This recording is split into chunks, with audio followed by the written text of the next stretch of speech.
Okay, I think we're okay. Thanks for taking time out. No problem. How was England? Oh, it was great. Well, the whole the entire European group. Go ahead. We'll just let that one go. Okay. I was going to beep one more time. That's all right. Let it beep, and then we won't mess up the time. Okay. Yeah, that should be the last one. Anyway, it was fine. The European tour and the British tour. Both really great. The best European and British tours that we've done so far. Especially as far as business stuff. Just really well done. Okay, so these were tours you're coming in from. I thought... Yes, that's right. We did a month in Europe, Scandinavia, Germany, France. We did a month in England. Okay. Now, haven't you also been in the process of recording a new album?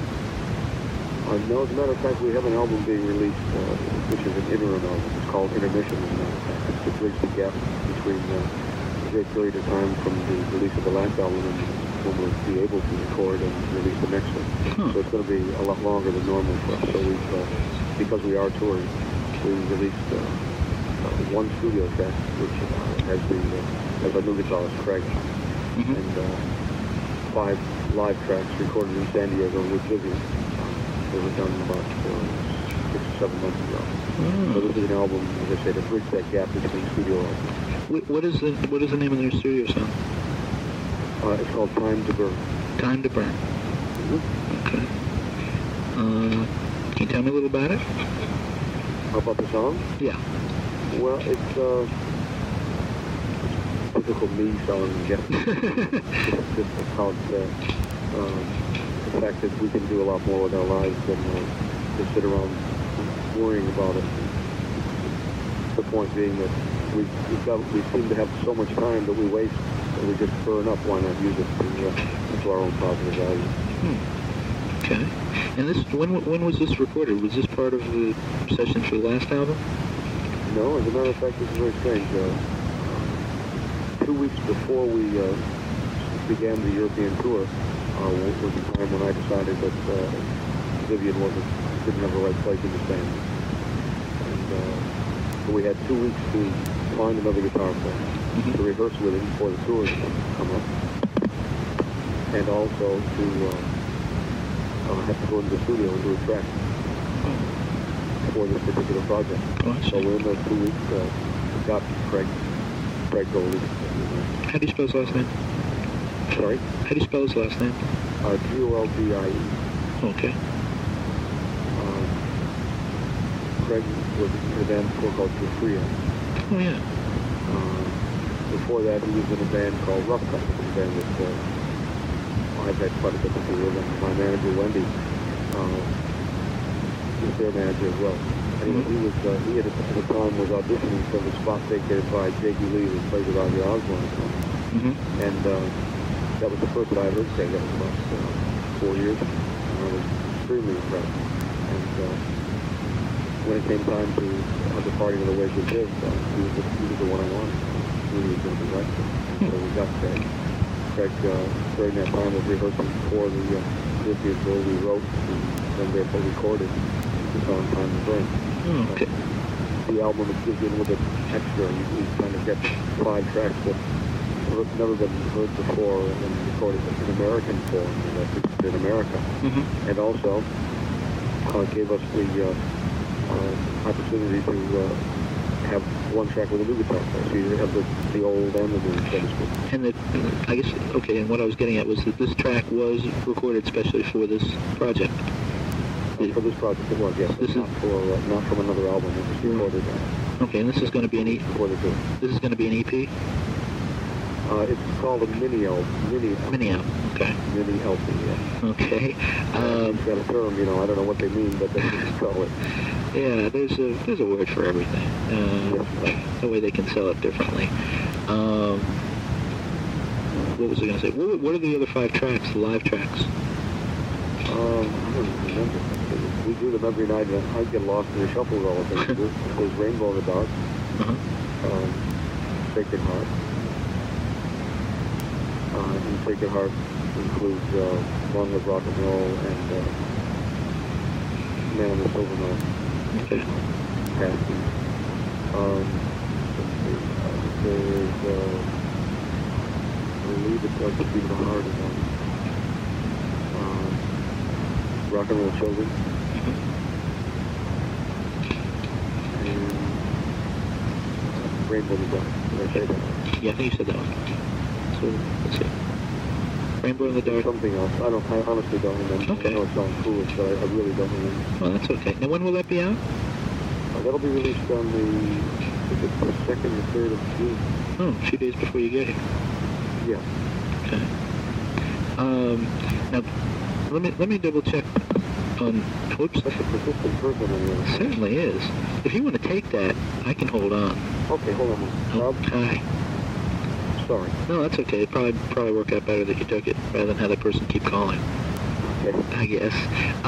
Let's run through the current band, make sure I got this right. I have Jimmy Bain on bass guitar. That's right. Clyde Snell on keyboards. Mm-hmm. Vinny Appice on drums. You told me Craig Goldie on guitar, and then yourself singing. Right. Okay, just want to be sure. That way I don't run the wrong picture. Okay. Yeah, good idea. Yeah. Sorry. How different is it to be the leader of your own band as opposed to when you became a member of Sabbath or a member of Rainbow? It's quite a bit different, really. The difference is just in control, really. Mm-hmm. Depends on what kind of person you are, too. If you're a follower, obviously, thrust into a leader's position, it could be very difficult to handle, I'm sure. I've never been a follower, so there's not been a problem. It's really all in control. It's that you can do anything that you want to do. All you have to do is be bright enough to use that talent around you so that, and your own, to its fullest extent, so that it works for you. It's very easy to be in control when you can be different. But that's a bit stupid because it's so unproductive, and give us a bad analogy on it. What else can I say about such a horrible human being? But you can misuse control, and that's what makes it so different from the other situations. In Sabbath and Rainbow, control that I was able to exert was because of clever manipulating of people. You have to learn how to deal with those kind of situations. A situation where if you want to be in control, you have to prove yourself. You have to make as many right decisions as possible, and then gain respect, and then perhaps that's a form of control. Then you can use your talent, your input will be accepted. In this situation, they just have total control of everything. So I could very easily say, well, I don't like you, and I don't like you, and I don't like you. Off you go. This is what we're going to do. I don't care what you play, but you play what I want you to play. I mean, that's a stupid person who does something like that. So this is just another control challenge, I guess. Responsibility too, I imagine. Learn how to use it. Sorry? I'm sorry, responsibility too, I imagine. Well, it's a great responsibility. That's in the correct use of the power that you have. That's just logical responsibility to me. Again, I can only speak for myself, but Hitler misused it. I hope I don't. Okay. God, that'd be a great line. I hope I have some room for that. I like that. How did you wind up with the gig with Sabbath several years ago? Well, I'd been out of Rainbow for about 4 or 5 months. Tony Iommi was in Los Angeles with the rest of the band in Sabbath with Ozzy, and they were preparing, I believe, to do another album. Things had just fallen about themselves at this time. Tony and Ozzy weren't getting along, and everything seemed to be very, very unproductive. The 2 to 3 albums before the one they were working on, the dismal failures for a band that huge. I got a call from a friend in L.A. who had spoken to Tony, and Tony approached the subject of perhaps leaving Sabbath and putting another band together. He wanted to know if perhaps I would be interested. So through that friend, we started communicating on the telephone, and seemed to be making some progress into what he wanted to do. He wanted to stop being with Sabbath at all, and just form another band with me, much the way I did with Richie. That looked like it was going to happen, and then suddenly silence came, and I didn't hear from him again for a while. So I just carried on with my own life. I moved back to Los Angeles, where I thought things would happen for me a lot easier. I was living in Connecticut at the time. We had moved there from Los Angeles and had lived there for a year and a half while I was in Mexico. And while going back to Los Angeles, a lot of things started to happen for me. A lot of offers from a lot of people, and a lot of musicians that I started working with that I wanted to put a band together with myself. And in the meantime, I met Tony at a party. I had only spoken to him on the phone. Met him at a party. We started talking to him. We went back to the place where they were all living. They had a house in Bel Air that they were all throwing money away on, and had built a little rehearsal studio in the garage of the place. And Ozzy was, I don't think he was around. He was passed out or something. I think that's what it was. And so I met Geezer and Bill Ward, and we went out into the garage and had a play. And while Ozzy was incoherent, I guess. And you don't have to mention anything about Ozzy. I'm not saying that just to be cruel. That's just the way it was. He was as fed up with them as they were with him, I'm sure. So it was a matter of fair play on both sides. Right. Anyway, we went out, and the first thing we did was basically Tony and I wrote Sylvia to See that night. And from there, they decided they wanted to not play with Ozzy anymore, and they were going to carry the band out.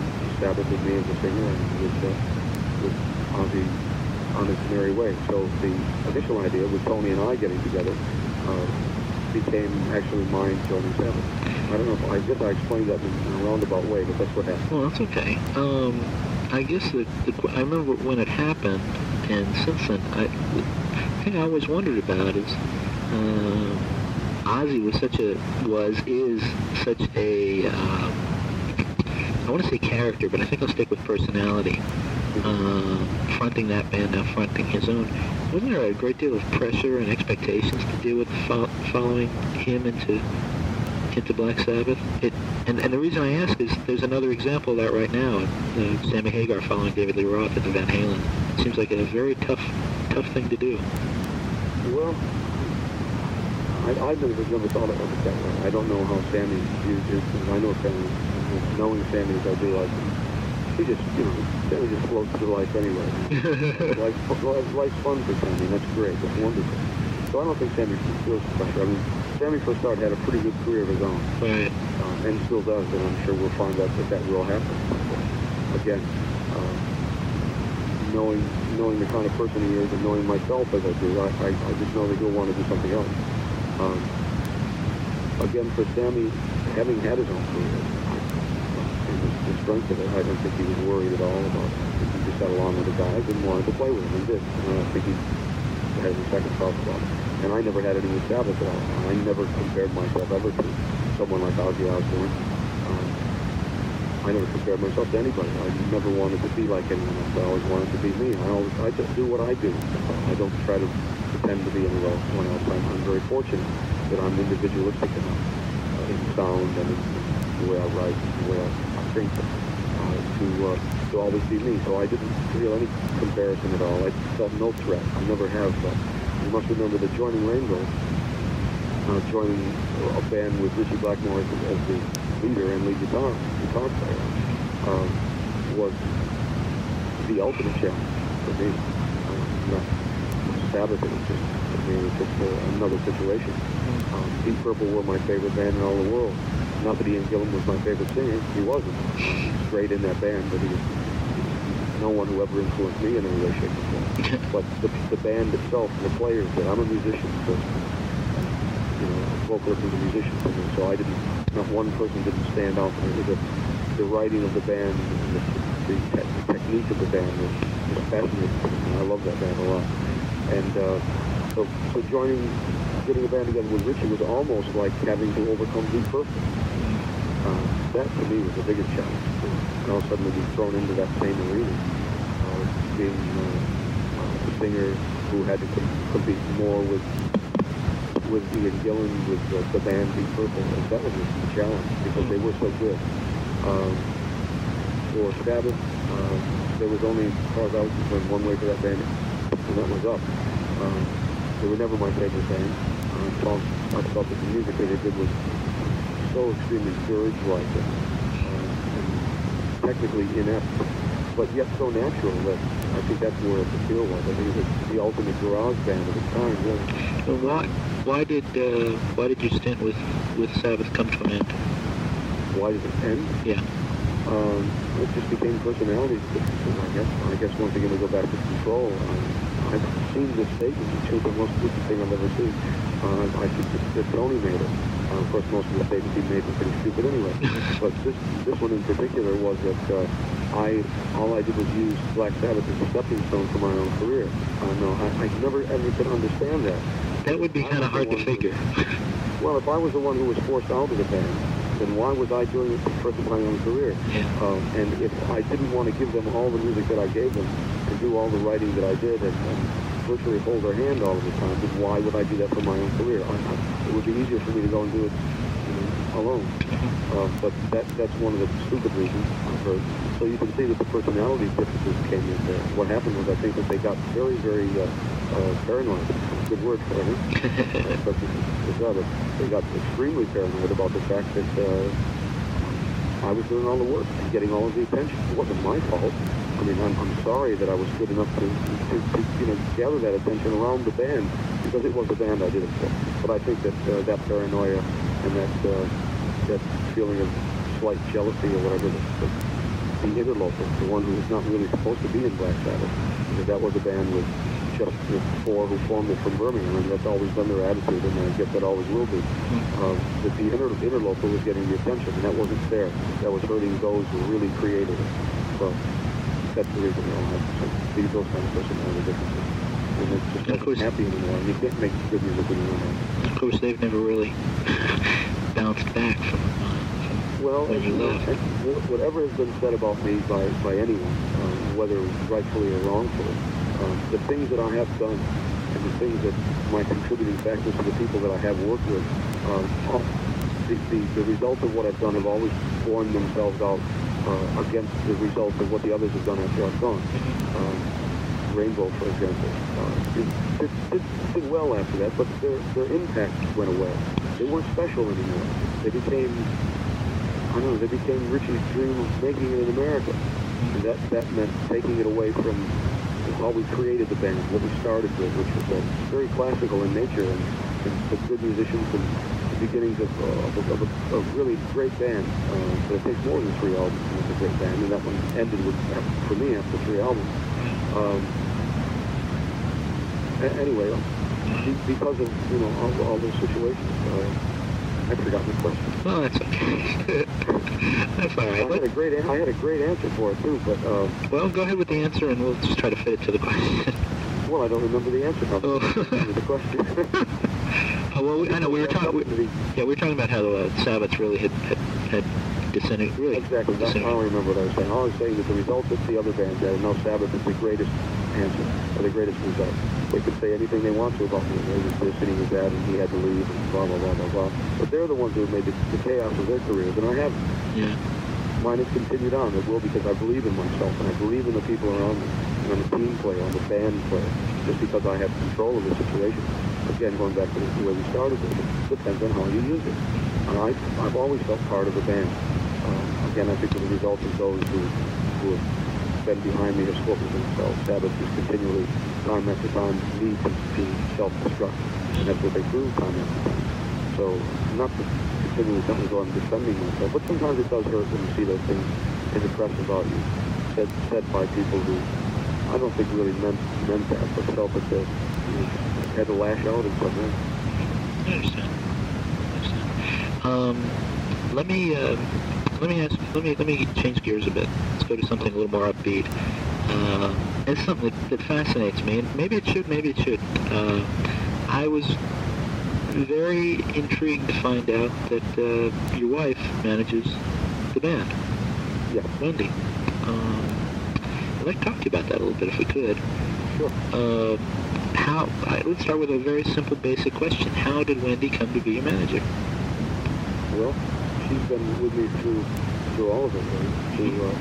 From Elk to Rainbow to Sabbath, and we've toured the world together so many times since 1970, 71. Yeah. So in 15 years, we've done it all. We've been everywhere, a lot of times too. And so she's seen the same as I have. We've grown up in this business together. She's seen me get my feet chopped out from under me. She's seen crooked managers and bad promoters and good promoters and crooked managers and good agents and bad agents and crooked managers. I think you get the drift. Yeah. And she happens to be a very, very bright person, extremely bright, the brightest person I know, with a great feel of common sense, a very caring person, the most honest person that I know, not only to me, but to all the other people that she deals with. And she does manage other bands as well. It's quite a testimonial. Is she sitting next to you? No. No, she's not.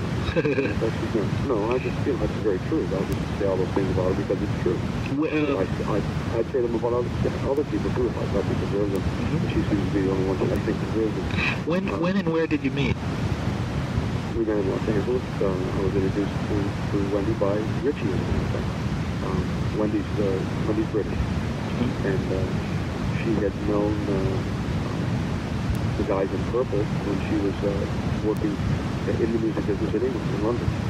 She worked for a booking agency and also worked for Decca Records. So she had known them before, and Richie introduced me to me in Los Angeles. And that was it.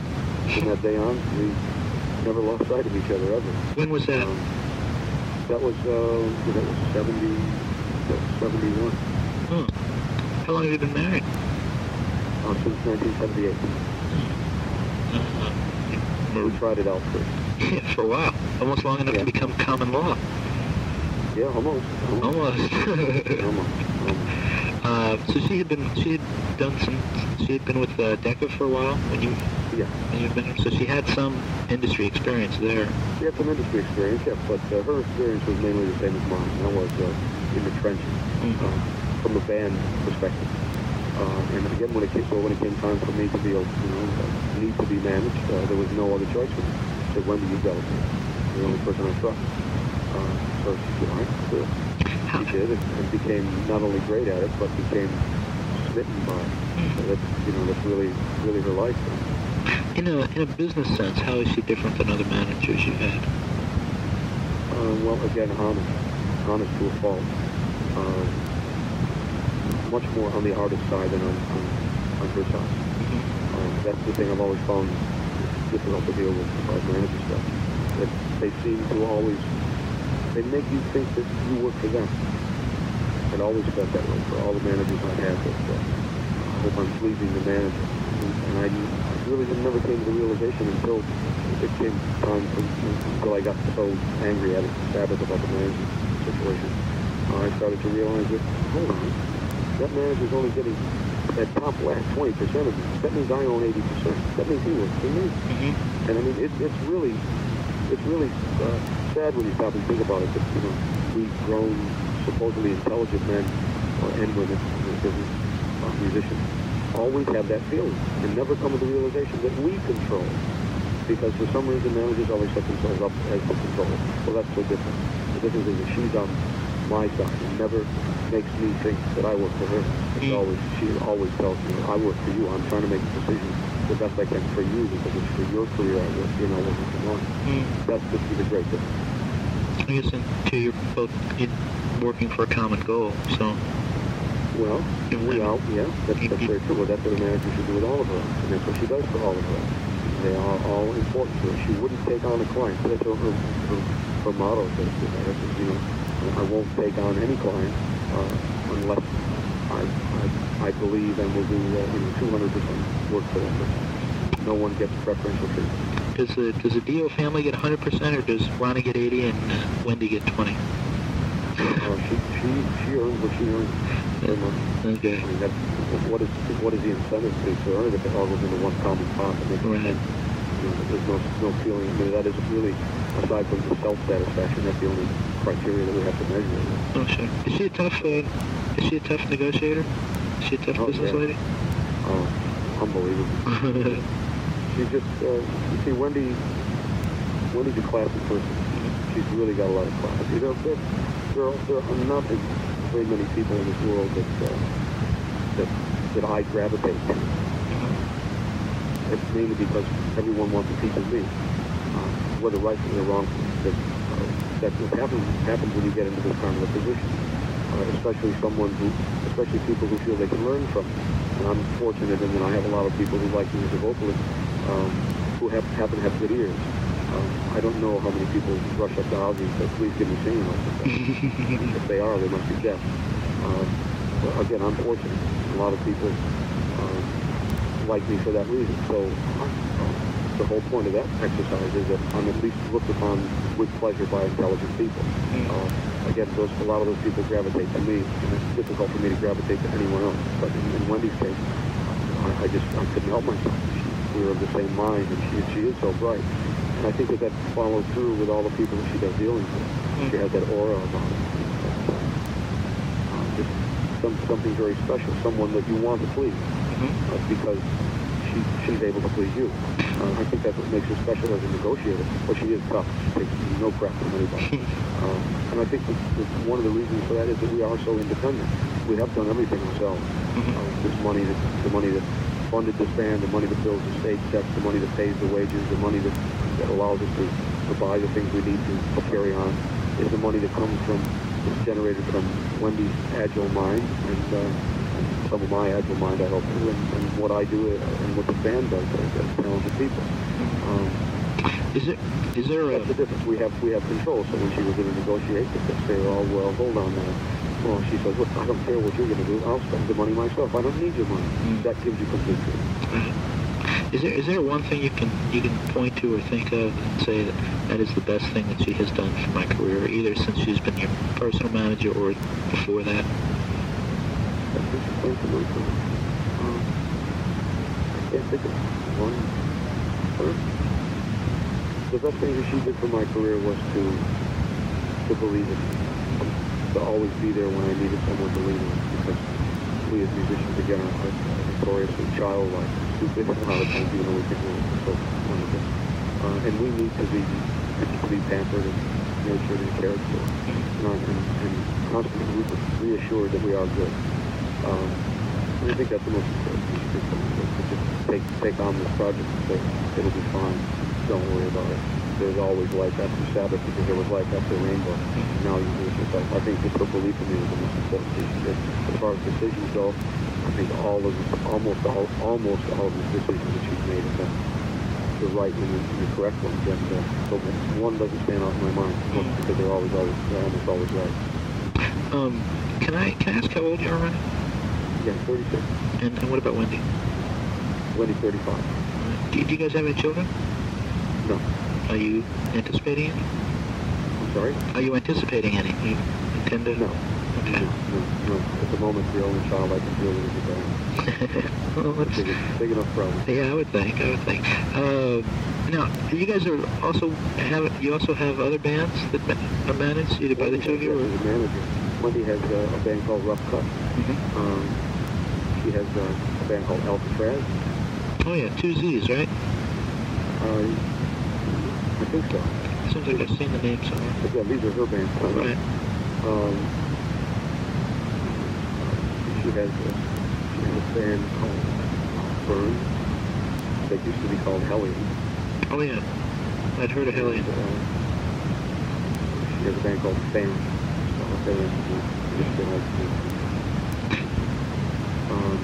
Rough Cut and Alcatraz both have albums being released, I believe, in July. Let me ask you this. There's a trio of questions that I have been asking all the musicians I've spoken to the last couple of months. I want to throw them up at you. They're not connected to each other. They're really not connected to much of anything, but I want to ask anyway. And while we're talking about business matters, I want to insert this. I've been asking a lot of musicians about money, because it's always intrigued me that, almost like athletes, a lot of musicians' careers tend to be maybe 5 or 10 years, and then it kind of wanes. You can only peak for so long.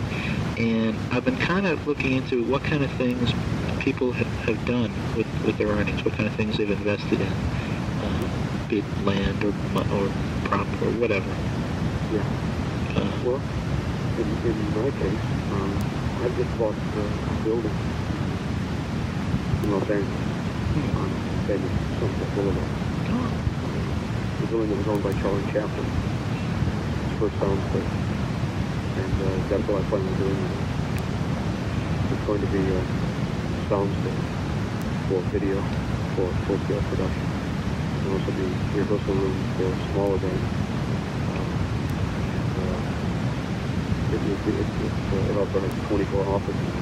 It'll house Fuji Productions, Fuji Management, that's sort of our related company on Wendy. It will house sound companies, publicity companies, as office. It will eventually have a recording studio on the property. This will be, again, something to ensure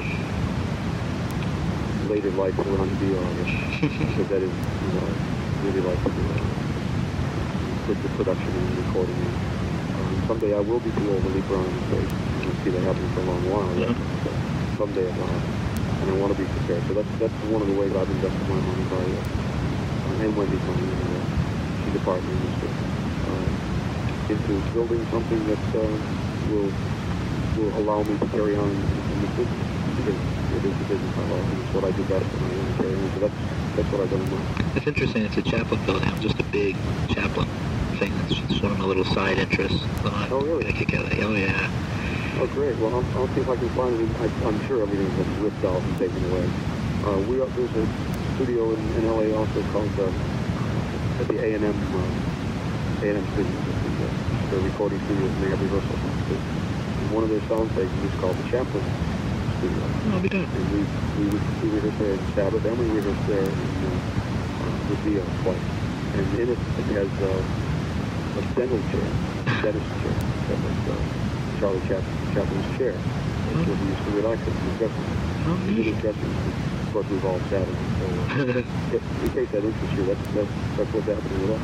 That's neat. Yeah, that stuff about him just fascinates me. Almost more than watching his movies. Stuff about him personally. Fascinating, yeah. Things he did, yeah. Amazing. Absolutely. Let's see, what else do I have here? Oh. You had two more questions. Yeah, at least two. Two. No, you said you had a trio of questions. Oh, yeah, these subjects here. I wondered if, way back in the 60s, if you had ever been a Monkees fan. A Monkees fan? Yeah. Yeah, as a matter of fact, when they first came out, I quite liked them. I loved The Last Train to Clarksville, and I started to like some of the things that they did. I mean, I know it was all a bit of a sham. I know that Mickey Dolenz sang,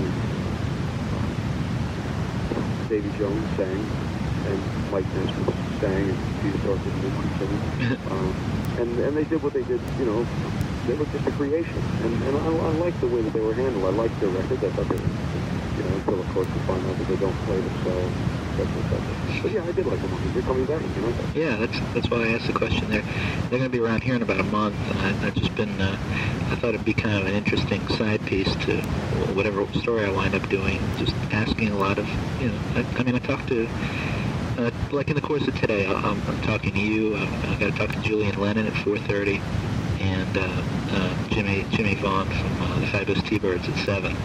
And I thought to myself, all the musicians you talk to, you ought to ask them. Get some comments on the Monkees. Make it interesting. I love the program. I thought the television program was fabulous. It was so funny. Such incredible slapstick. It just never ended. I love the program. They're great. I still watch them today whenever they come on. I think they run on TV for a while. Yeah. I watched some of them before I had to shoot off to the air. And whenever I get a chance to watch anything like that, it goes on, absolutely. Neat. Leave it to Beaver, you name it. Dennis and Menace. Yeah, great stuff. All right, here's the last one. Again, totally unconnected. I wondered if either as a child or an adult, if there was a particular Christmas present or Christmas, just the holiday itself that you recalled for any particular reason. I'm going to have to be extremely dull on that one and say absolutely not. I don't remember. I remember hardly any Christmases, whether as a child or as an adult. Christmas is not my big one. I think it's complete and utter waste of time for me. For some people, it's wonderful. It's wonderful for children. Christmas should be for children. It's just a shame that all the adults have to go through all the bother to make it so wonderful for them. Because I find it to be just a merchandising nuisance. I think it's just completely totally blown out of proportion. And I just find it very depressing. I don't know why. I find Christmas to be very depressing. So I guess my mind has blocked all those times up. And I think there's other much nicer holidays. Thanksgiving is one of my favorites because I love turkey. So as you can see, it's not so much the event that counts, it's the food that goes along with it. For Christmas, I cannot remember an exceptional Christmas, whether it be a gift or... Oh, that's okay. I always seem to get the nicest gifts on my birthday. Monday always buys me wonderful things on my birthday. Christmas, we just kind of do things for other people, and maybe that's why I took it in. That's all right. Well, terrible answer. It makes me a terrible person, but I can't help it. That's just the way I feel about it. I don't think it's so terrible. I mean, it's Rich, I tell you that one of the before I go, I'll tell you the most unusual answer I've gotten to that question. It was about a week ago. Richard Belzer, the comedian. Yeah. I ask it very innocently. I mean, I don't assume anyone's religion or anything. If somebody tells me, well, I'm not, I don't celebrate, that's fine. And he said to me, he said, well, I don't have a lot of interesting Christmas stories because I'm Jewish. And I said, oh, okay. He said, but it's funny you should ask because, he says, once I got married, he married a girl who's Catholic, and he started celebrating Christmas. And he said, geez, what have I been missing all these years? What a good time I have. He says, but he says, I only have a good time because I didn't have to go through it when I was a kid, and I don't have any kids, so I don't get all caught up in it. He says, so I just have a good time for whatever reason. He says it's much more festive than... Yeah. Anyway, I appreciate your time this afternoon. Oh, it's been a pleasure. I enjoyed talking with you, especially, talking to a guy who owns a piece of Charlie Chaplin. That's just great. If I find anything that's really relevant within that building, any memorabilia or anything, I'll send it out to you because it's not going to do me anything. Oh, that would be very nice. I would appreciate that. I'll tell you what maybe I can do. Maybe if I can remember this, I'll get a brick or something in the building. Oh, that would be great. If I could bring the brick with me, you can have the brick. It'll be the brick from his first studio. Oh, how neat. I'll try to remember that. I'm notoriously bad at remembering things like that, but if I get on my office right now, I'll see if I can take care of that for you. That would be great. I'll call Sheila and I'll do that. You bring that out when you come out here? Yeah. Okay. Well, make sure I get out there then. Okay. Great. Well, thank you very much. Okay, Bob. Good talking to you, man. Take care. All right. Bye-bye.